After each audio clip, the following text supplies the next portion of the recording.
MK music Vishrampur की शानदार प्रस्तुति।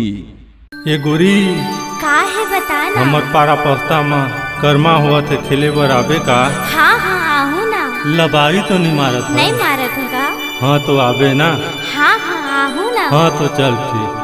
चल ठीक।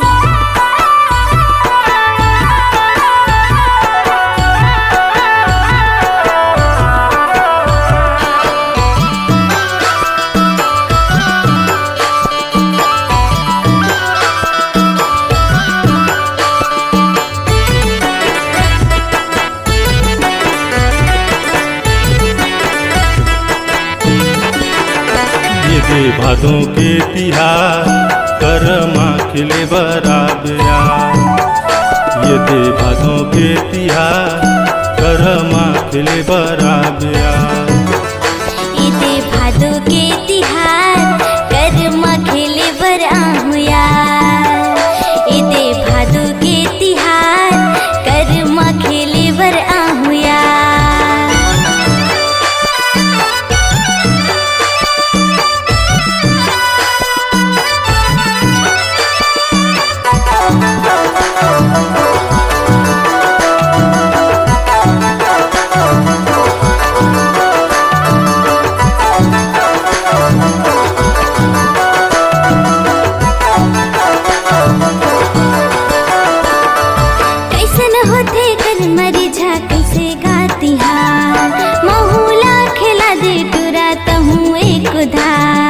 भादो के महीना होते करमा तिहार कहूँ लखे लहूँ टूरी जिंदी भरया।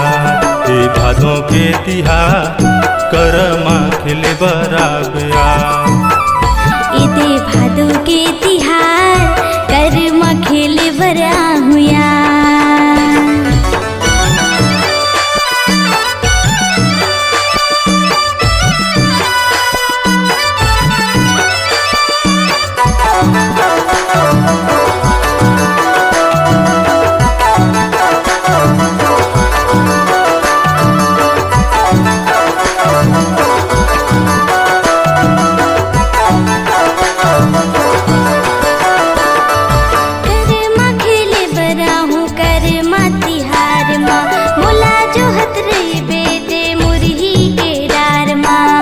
दिन दिन मांदर माँ करमा न चाहूँ अवाडूर मिला करके आओ संगी बोला हूँ। ये दे भादों के तिहार करमा खिले बराबया। ये दे भादों के तिहार करमा खिले बर आहुया।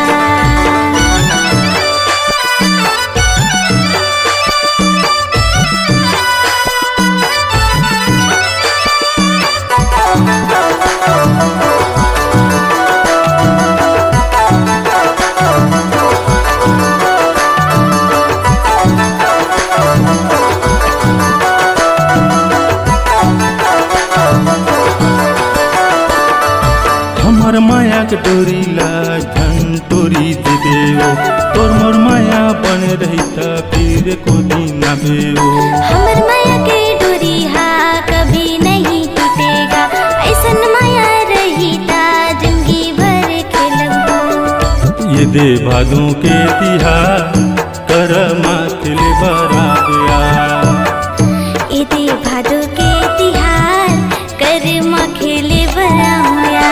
ये दे भादों के तिहार करमा खिले बराबया। ये दे भादों के तिहार करमा खिले बराबया। ये दे भादों के तिहार करमा खिले बराबया।